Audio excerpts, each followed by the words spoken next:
阿伯同三個後生仔。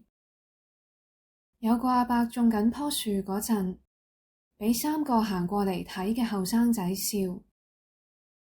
阿伯，你咁嘅年紀仲嚟種樹，真係蠢。棵樹種咗喺度，好多年都唔會結到果樹，而你自己都冇幾多年命可以等啦。你嘥自己時間種出嚟嘅成果，等到終於有其他人可以享受到嘅時候，你已經死咗好耐啦。咁有咩意思啊？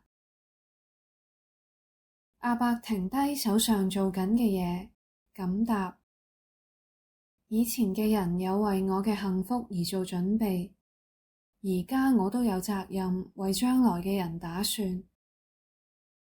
至於人嘅一生有幾長嘅問題，其實冇人知㗎，每日都有可能就係最後，可能你哋死得早過我㗎。結果個阿伯講中咗，嗰三個後生仔之中，一個係出海期間浸死嘅，另一個係去打仗俾人射死嘅，剩低嗰個係由樹上跌落嚟，跌斷頸死嘅。